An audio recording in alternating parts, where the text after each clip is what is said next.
안녕하십니까 여러분. 자, 교육대학원 한국어 이해 교육론 듣기 수업을 시작하겠습니다. 대학원은 뭐 직접 얼굴을 마주하고 하려고 그랬는데 사정이 여의치 않아서 이렇게 되고 있어요. 그래서 먼저 여러분들은 이제 첫째, 둘째 주에 그 언어의 이해를 위한 기초 언어의 이해 수업을 받으셨습니다. 잘 보셨겠죠? 요약해서 숙제도 내시고 그렇게 하셨으리라고 믿습니다. 자, 뭐 얼굴을 보여주려고 그랬는데 뭐 형편이 말이 안 돼서 그냥 음성으로 합니다. 뭐 짧은 시간 안에 여러분들이 아마 개인적으로 방문하셔서 교과와 관련된 수강 지도를 받으시기를 바랍니다. 그래서 어포인트먼트를 하셔서 개별적으로 방문하시기를 다시 한번 부탁드립니다. 이번에는 제가 또 아주 쉽게 만드는 에버렉이라고 하는 그런 프로그램을 이용하고 있습니다. 뭐 어떻게 될지 모르겠는데 지금 처음 하고 있는 겁니다. 한번 해보겠습니다.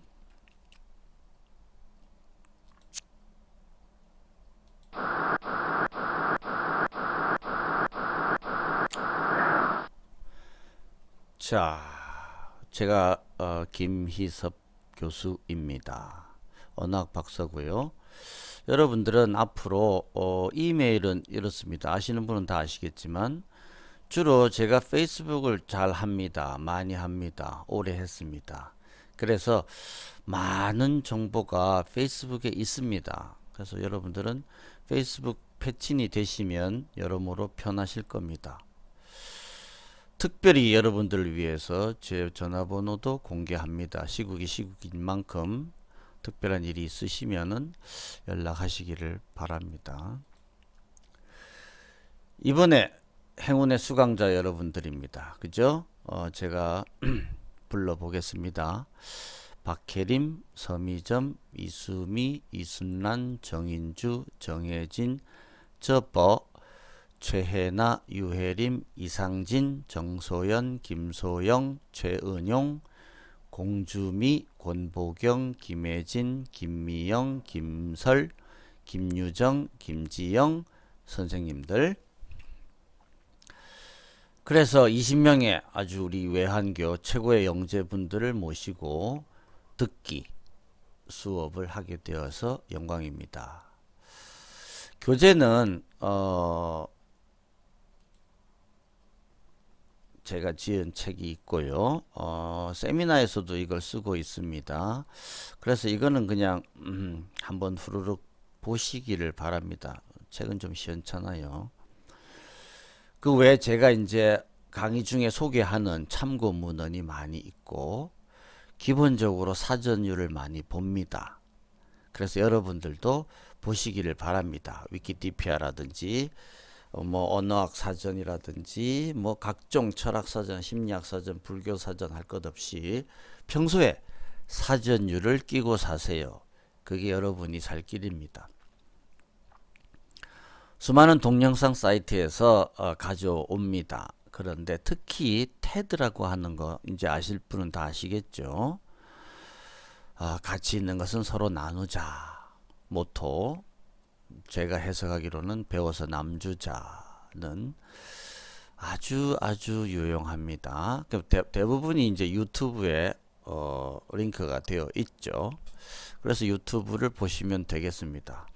이 강의도 유튜브로 하면 좋은데 뭐 학교에서는 뭐 아무튼 학교 UCC를 통해서 LMS를 통해서 이렇게 해야 뭐 근거가 남고 하니까 그렇게 하고 있고 좀 복잡한 중간 과정을 많이 거칩니다.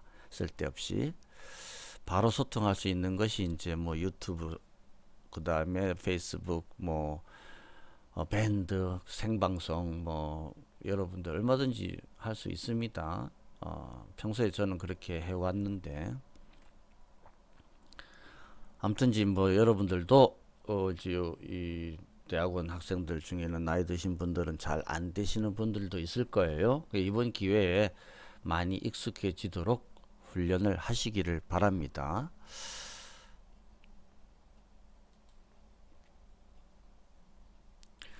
그래서 듣기, 너무너무 소중한 분야라고 할 수 있겠죠. 그래서 기본 모토는 이렇습니다. 태초에 사일런스가 있었다. 침묵이 있었다. 제가 좋아하는 노래 중에 Silence of Sound인가 있지 않습니까? 가펑클이 불렀나요? 사이먼 앤 가펑클의 노래인가요? 그걸 한 번씩 제가 흥얼거릴 겁니다. 여러분들도 한 번쯤 다시 듣기 해 보십시오. 시사하는 바가 많습니다. Silence, 그죠? 침묵이 있었다. 그랬는데 이제 빅뱅이 뻥 터지지 않습니까? 그래서 태초에 사운드가 생겨났다. 사운드. 거기서 음악이 생겨났다라고 봅니다. 사운드 자체가 음악이기도 하겠지만, 그리고 저는 이제 뮤직에서 언어가 생겨났다라고 믿습니다. 뭐 스티븐 핑커는 랭귀지에서 음악이 생겨났다라고 주장하기도 했습니다만은 저는 음악에서 랭귀지가 생겨났다라고 믿습니다. 자, 그래서 랭귀지가 생겨났고, 그래서 우리가 이제 리스닝에 대한 문제를 부각시키고 있는 겁니다. 그래서 이게 뭐 맞물려 있죠. 이게 어떤 게 처음인지 끝인지 알 수 없는 상황입니다. 그죠? 마치 뭐 메비우스의 띠처럼 그렇게 되어 있습니다. 그래서 이런 그림을 여러분들이 상상하시면서 학기 내내 고민을 하시기를 바랍니다. 어떻게 해서든지 여러분들한테 좀 인스파이어링한 좀 자극적인 또 뭐 좀 고무적인 새로운 상상을 할 수 있는 그런 수업이 되도록 노력하겠습니다. 그래서 이러한 것들이 이제 우리가 여태까지 간과했던 것이 이모션을 간과했죠. 그죠? 근데 이모션의 이 어원을 한번 보십시오. 이 모션이죠. 움직인다는 거죠. 모션이라고 하는 게 움직인다는 거고, 요새 유행하는 이마트 이 모션. 그래서 여태까지 우리는 감정을 무시해 왔습니다. 그죠? 파스칼 이후에 데카르트 이후에 이성을 존중하고, 그래가지고 폭력적인 그 계몽주의 시대를 넘어서 이제 왔죠. 그랬는데 이제 와서 뉴로사이언스의 입장에서 볼 때도 이모션이 더 중요하더라. 이모션 자체가 사실은 여기에 인텔리전스를 포함하고 있는 겁니다. 그래서 여러분들이 제 언어의 이해 강의를 제가 이제 많이 올려놨는데 보십시오. 보시면은 우리가 말하는 인텔렉트, 지성이라고 하는 거, 리즈닝, 이성이라고 하는 것이 사실은 이모션에서 비롯된 것이고 이모션으로 돌아가는 것이라고 할 수 있습니다. 그것이 분리될 수 있는 문제가 아니죠. 그래서 커다란 이모션 속의 작은 부분을 우리는 인텔렉트, 지성이다라고 얘기를 합니다. 그런데 우리가 이제 이번 학기에 듣기라고 하는 입장에서 언어를 바라볼 때는 우선적으로 다시 한번 이모션에 대한 생각을 하게 됩니다. 그리고는 이제 커뮤니케이션, 그죠? 의사소통, 이모션 앤 커뮤니케이션의 측면에서 우리가 리스닝에 대해서 연구를 이번 학기에 하겠습니다. 그래서 처음에는 듣기가 왜 중요한가, 사운드가 뭔가, 그죠? 히어링이 뭔가. 그래서 그런 기본적인 문제, 그 다음에 언어의 탄생, 이런 얘기들을 하다가 이제 중후반부에 비로소 listening comprehension의 어떤 스트래터지, 전략이라든지 방안, 그 다음에 그것을 어떻게 가르칠 것인가, 그죠? 그런 문제로 넘어가겠습니다.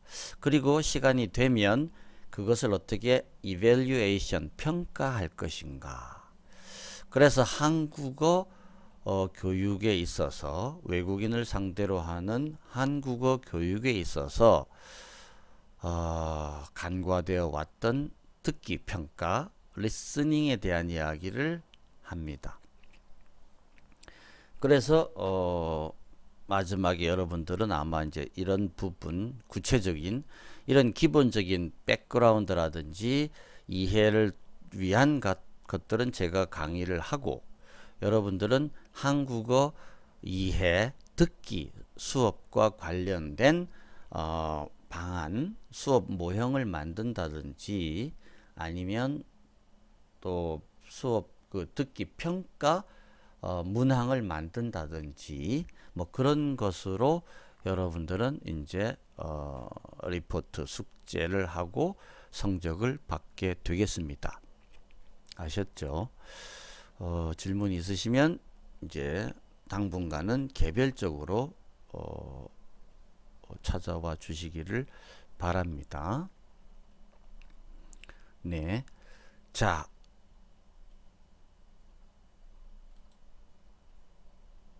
이번 코로나 세메스터는 좀 여러 가지 면에서 특이한 것 같아요.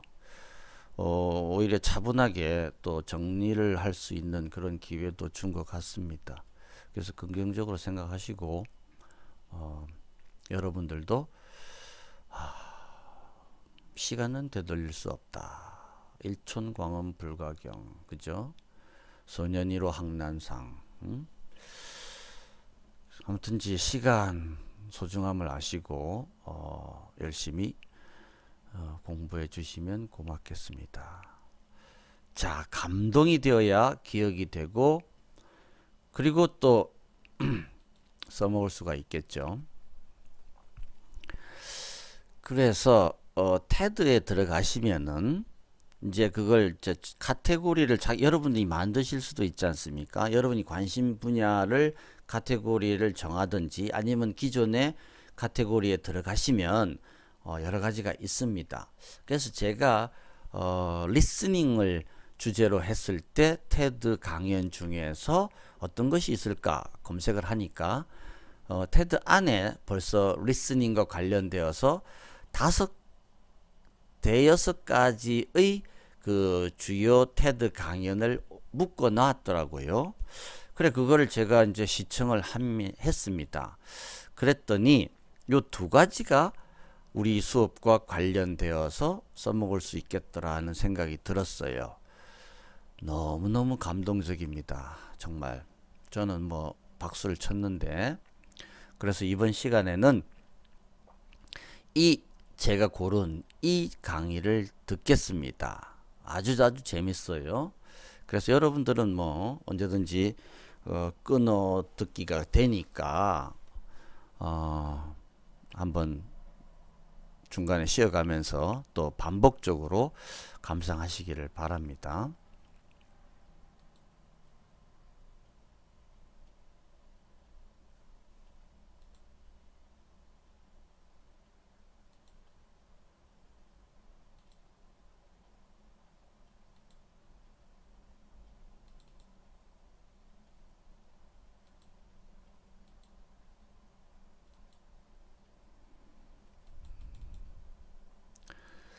그래서 이 수업에 여기서는 이 프로그램에서는 이것이 잘 안 되고 있는데 이거는 제가 한번 이런 식으로 한번 하겠습니다. 조금 불편하지만은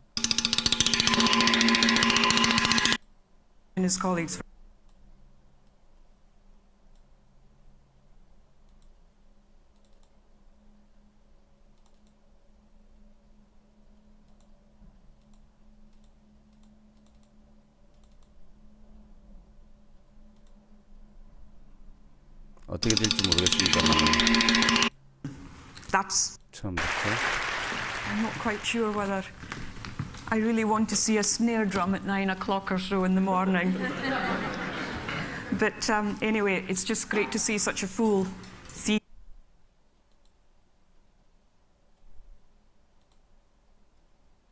theatre, and really I must thank Herbie Hancock and his colleagues for such a great presentation. One of the interesting things, of course, is the combination of that raw hand on the instrument and technology, and of course what you said about listening to our young people. Of course, my job is all about listening, and my aim really is to teach the world to listen. That's my only real aim in life. And it sounds quite simple, but actually it's quite a big job, because, you know, when you look at a piece of music, for example, if I just open my little motorbike bag, we have here, hopefully, a piece of music that is full of little black dots on the page. And, you know, we open it up and I read the music. So technically, I can actually read this. I will follow the instructions, the tempo markings, the dynamics. I will do exactly as I'm told. And so therefore, because time is short, if I just play you literally the first maybe 2 lines or so, it's very straightforward, there's nothing too difficult about the piece, but here I'm being told that the piece of music is very quick. I'm being told where to play on the drum.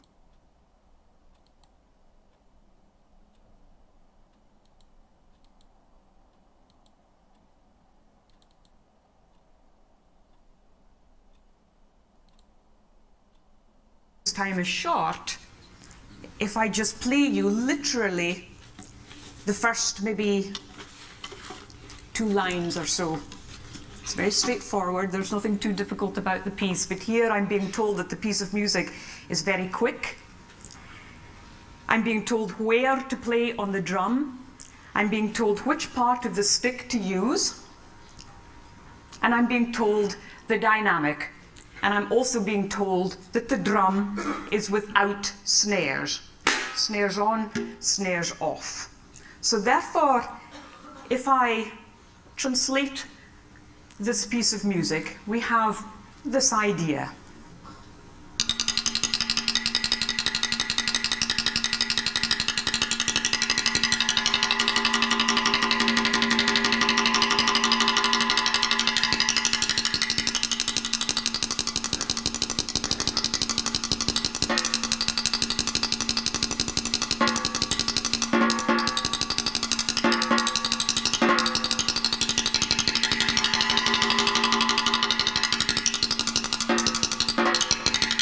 So on.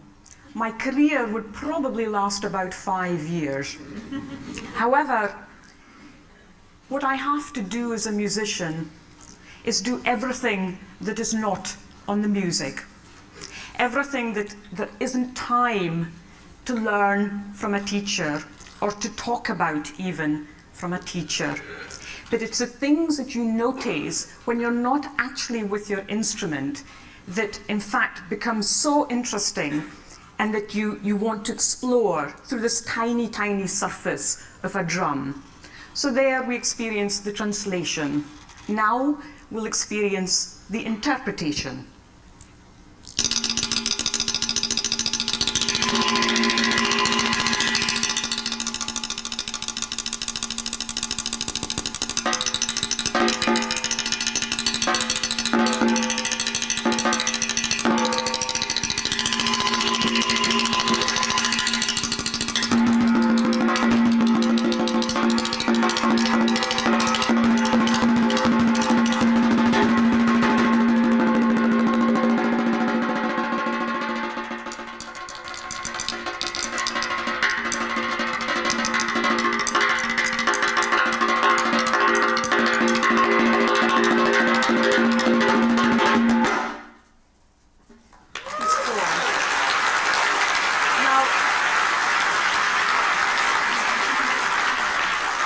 My career may last a little longer, but in a way, you know, it's the same if I look at you and I see a nice, bright young lady with a pink top on, I see that you're clutching a teddy bear, etc., etc. So I get a basic idea as to what you might be about, what you might like, what you might do as a profession, etc., etc.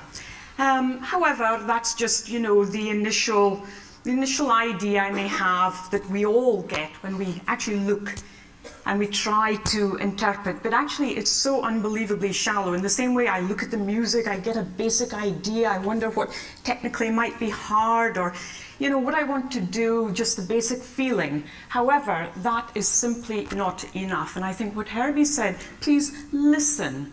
Listen. We have to listen to ourselves, first of all. If I play, for example, holding the stick, where literally I do not let go of the stick,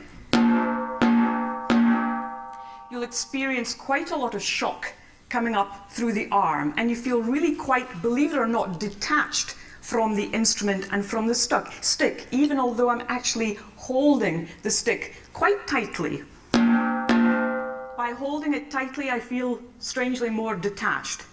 If I just simply let go and allow my hand, my arm to be more of a support system, suddenly I have more dynamic with less effort, much more. And I just feel at last one with the stick and one with the drum, and I'm doing far, far less. So in the same way that I need time with this instrument, I need time with people in order to interpret them, not just translate them, but interpret them. If, for example, I play just a few bars of a piece of music for which I think of myself as a technician, that is someone who is basically a percussion player,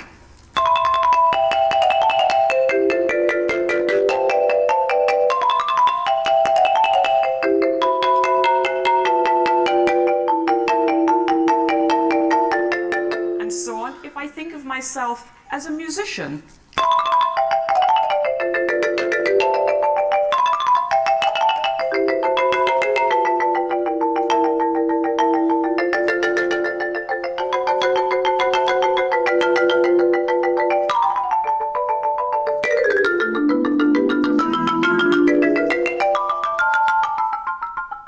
And so on. There is a little bit of a difference there that is worth just thinking about. And I remember when I was 12 years old and I started playing timpani and percussion, and my teacher said, well, how are we going to do this? You know, music is about listening. And I said, yes, I agree with that. So what's the problem? And he said, well, how are you going to hear this? How are you going to hear that? And I said, well, how do you hear it? He said, well, I think I hear it through here. And I said, well, I think I do too, but I also hear it through my hands, through my arms, my cheekbones, my scalp, my tummy, my chest, my legs, and so on. And so we began our lessons every single time tuning drums, in particular the kettle drums or timpani, to such a narrow pitch interval. So something like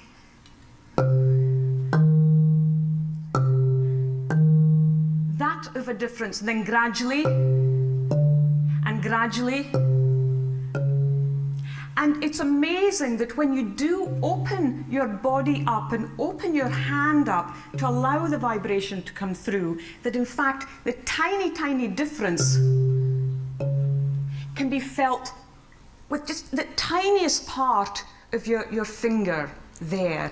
And so what we would do is that I would put my hands on the wall of the music room, and together we would listen to the sounds of the instruments and really try to connect with those sounds far, far more broadly than simply depending on the ear. Because of course the ear is, subject to all sorts of things. The room we happen to be in, the amplification, the quality of the instrument, the type of sticks.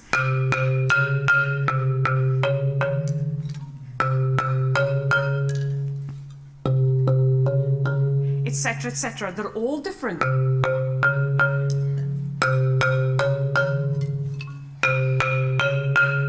Same amount of weight, but different sound colours. And that's basically what we are. We're just human beings, but we all have our own little sound colours, as it were, that make up these extraordinary personalities and characters and interests and things.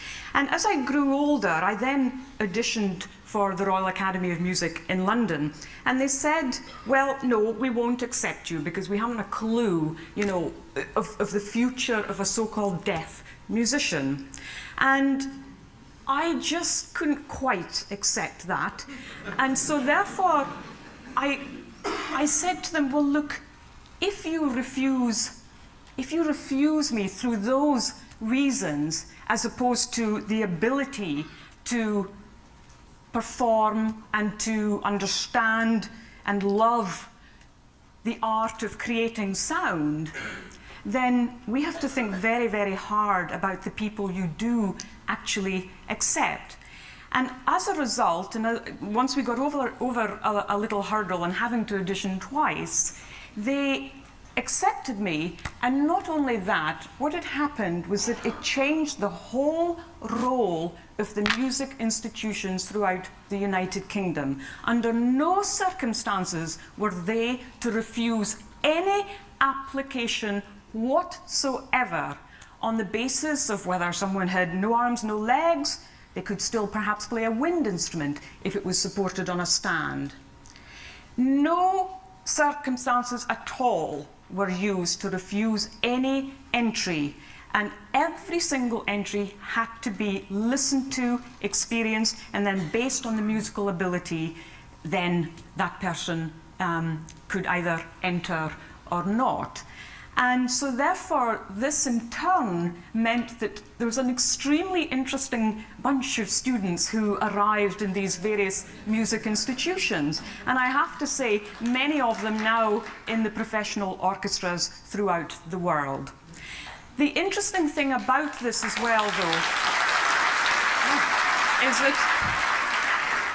is quite simply that not only were people connected with sound, which is basically all of us, and we well know that music really is our daily medicine. I say music, but actually I mean sound, because some of the extraordinary things I've experienced as a musician, when you may have a 15-year-old lad who has got the most incredible challenges, who may not be able to control his movements, who may be deaf, who may be blind, etc., etc. Suddenly, if that young lad sits close to this instrument and perhaps even lies underneath the marimba, and you play something that's so incredibly organ-like almost, I don't really have the right sticks perhaps, but something like this. Let me change.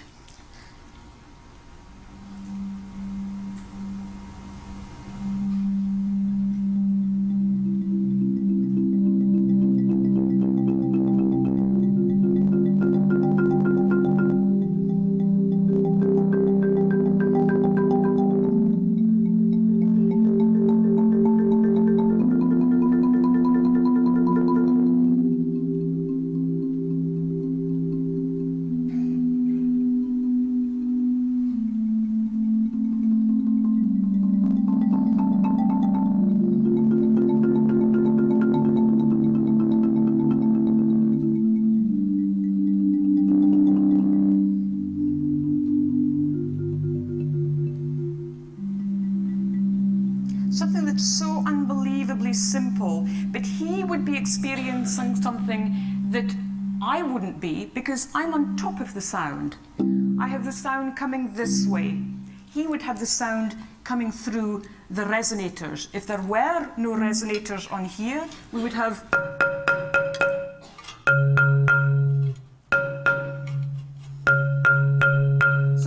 a fullness of sound that those of you in the front few rows wouldn't experience, those of you in the back few rows wouldn't experience either. Every single one of us, depending on where we're sitting, will experience this sound quite differently. And of course, being the participator of the sound, and that is starting from the idea of what type of sound I want to produce. For example, this sound.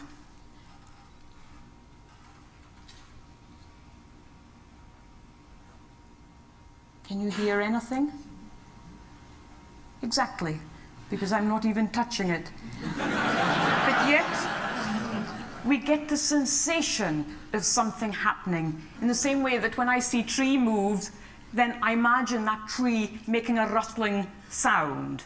Do you see what I mean? So whatever the eye sees, then there's always sound happening. So there's always that huge, just this kaleidoscope of things to draw from. So all of my performances are based on entirely what I experience, and not by learning a piece of music, putting on someone else's interpretation of it, buying all the CDs possible of that particular piece of music, and so on and so forth. Because that isn't giving me enough of something that is so raw and so basic, and something that I can fully experience the journey of. So it may be that in certain halls, this dynamic may well work.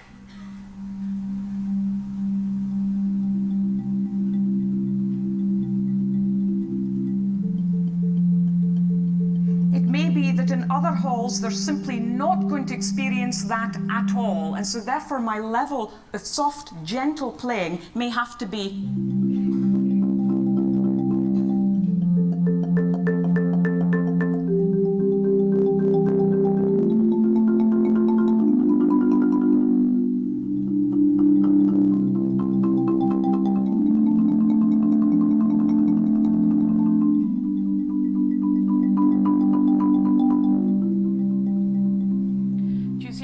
So, because of this explosion in access to sound, especially through the deaf community, this has not only affected how music institutions, how schools for the deaf treat sound, and not just as a means of therapy, although of course being a participator of music, that definitely is the case as well. But it's meant that acousticians have had to really think about the types of halls they put together. There are so few halls in this world that actually have very good acoustics, dare I say. By that I mean where you can absolutely do anything you imagine. The tiniest, softest sound to something that is so broad, so huge, so incredible. There's always something. It may sound good up there, may not be so good there, may be great there, but terrible up there, maybe terrible over there, but not too bad there, etc., etc. So to find an actual hall is incredible, for which you can play exactly what you imagine without it being cosmetically enhanced. And so therefore, acousticians are actually in conversation with people who are hearing impaired and who are participators of sound. And this is quite interesting. I cannot, give you any detail as far as, well, what is actually happening with those halls. But it's just the fact that they are going to a group of people for which so many years we've been saying, well, how on earth can they experience music? They're deaf. We go like that and we imagine that's what deafness is about, or we go like that and we imagine that's what blindness is about. If we see someone in a wheelchair, we assume they cannot walk. It may be they can walk 3, 4, 5 steps. That to them means they can walk. In a year's time, it could be 2 extra steps. In another year's time, 3 extra steps. Those are hugely important aspects to think about. So when we do listen to each other, it's unbelievably important for us to really test our listening skills, to really use our bodies as a resonating chamber, to stop the judgment. For me, as a musician who deals with 99% of new music, it's very easy for me to say, oh yes, I like that piece, oh no, I don't like that piece, and so on. And, you know, I just find that I have to give those pieces of music real time. It may be that the chemistry isn't quite right between myself and that particular piece of music, but that doesn't mean to say I have the right to say it's a bad piece of music. And you know, it's one of the great things about being a musician is that it is so unbelievably fluid. So there are no rules, no right, no wrong, this way, that way. If I asked you to clap, maybe I can do this. If I can just say, please clap and create the sound of thunder. I'm assuming we've all experienced thunder. Now, I don't mean just the sound, I mean really listen to that thunder within yourselves. And please try to create that through your clapping. Try, just please try.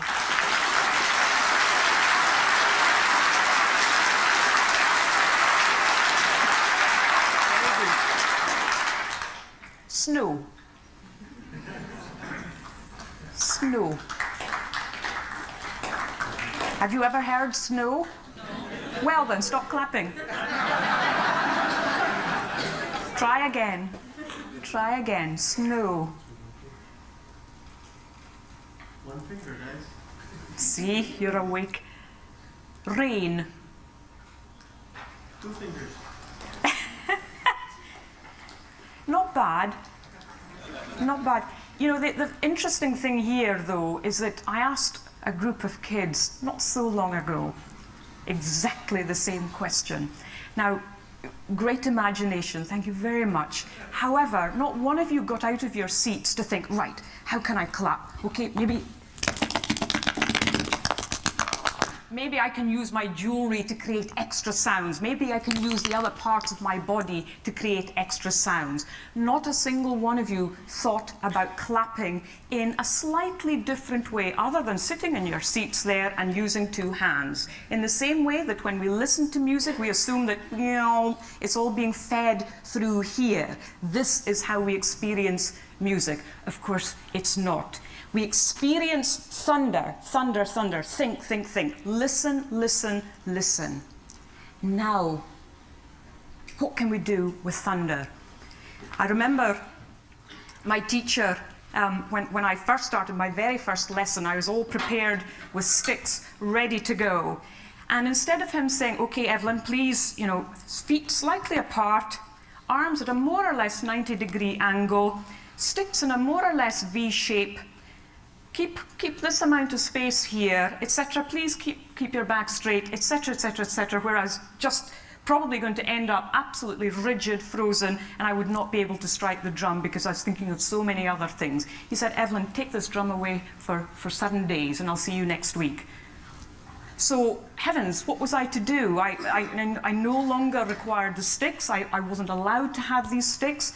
I had to basically look at this particular drum, see how it was made, what these little lugs did, what the snares did, turned it upside down, experimented with the shell, experimented with the head, experimented with my body, experimented with jewelry, experimented with all sorts of things.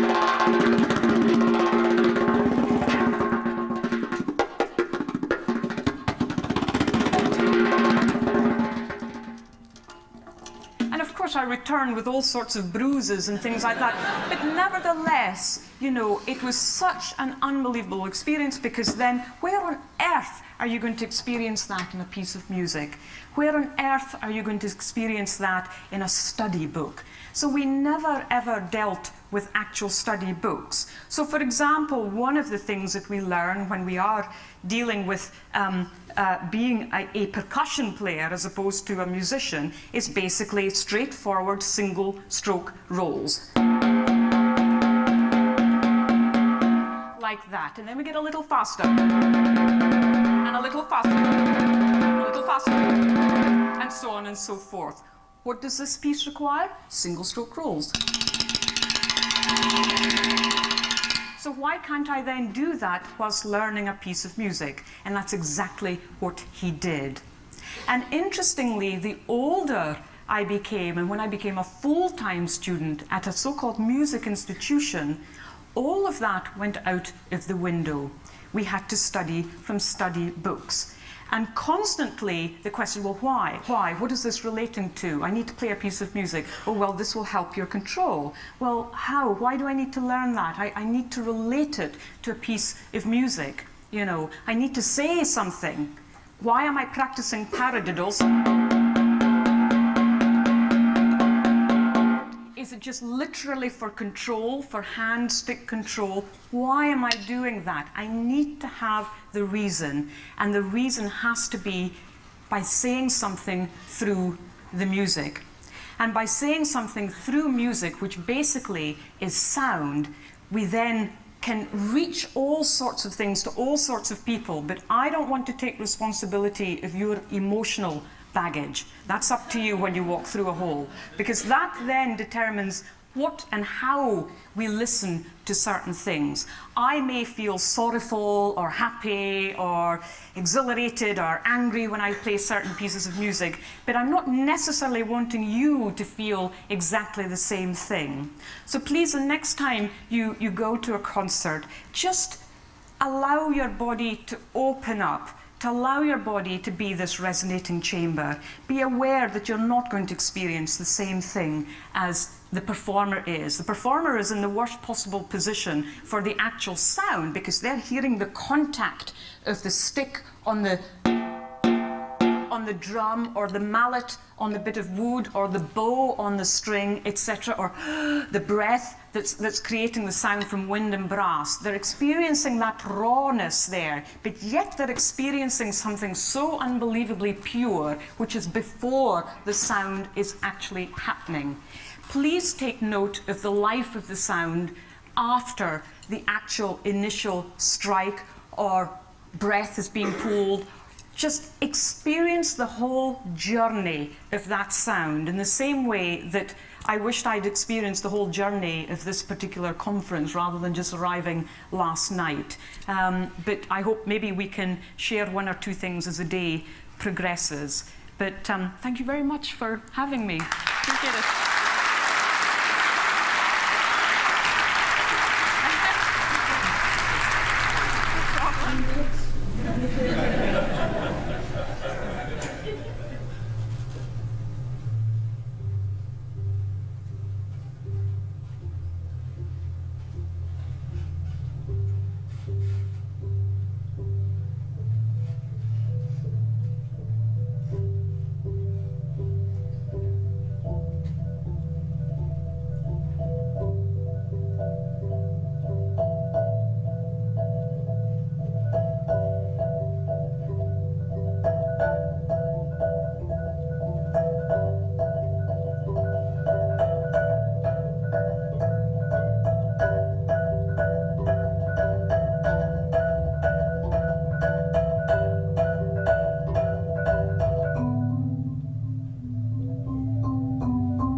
헤이, 브라보, 브라보.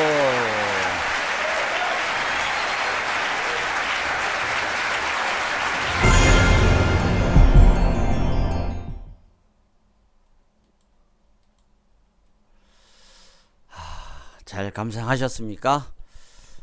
중간에 뭐 좀 이 프로그램이 좀 미숙해서 조금 약간의 NG가 있었는데, 삭제를 안 하고 다 그대로 나가겠습니다. 한번 보십시오. 그 테드 유튜브에서 보는 것보다 테드에 직접 들어가서 보시면 화질이 좀 더 낫습니다. 음질은 모르겠고요. 그 다음에 여러분들이 또 뭐 핸드폰으로 보실 경우에는 뭐 화질은 문제가 안 됩니다만은 크게 보실 때는 그럴 거고, 음질이 더 좋으려면 이제 아이폰으로 들으시는 게 더 좋을 것이고, 그렇습니다. 이어폰을 끼고 듣는 것이 집중이 되고 더 잘 될 수 있습니다. 어쨌거나 이번 학기의 화두가 리스닝입니다. 그죠? 듣기. 이걸 이제 뭐 경청 이렇게 겁나게 번역을 하기도 하는데, 그냥 듣기라고 하는 것이 좋습니다. 듣는다는 것이 우리말에 어떻습니까? 스며든다 이런 느낌 있지 않습니까? 물이 든다. 그죠? 그게 이제 뭡니까? 우리말에 배다. 그래서 러닝이 배우다 아닙니까? 제가 강조하는 반대 배다. 물이 스며드는 것을 도와주다. 그래서 지식은 그렇게 스며들어서 아기처럼 잉태되어서 출산, 그러니까 뭐 써먹는 거겠죠, 사회적으로. 그렇습니다. 그래서 여러분들이 이번 학기에 이번 학기를 통해서 좀 더 잘 듣는 그런 본능적인 그런 능력을 더 잘 개발하시기를 바라고, 어떻게 해서든지 여기서 인사이트를 얻어 가지고 그것을 학생들의 듣기, 학생들이 어떻게 어텐션 집중해서 들을 수 있을 것인가. 그래서 한국어 학습이 더욱더 쉽고 재미있게 될 수 있을지를 고민하는 수업이 되었으면 좋겠습니다. 수고 많이 하셨습니다. 이게 어떻게 나올지는 저도 잘 모르겠네. 한번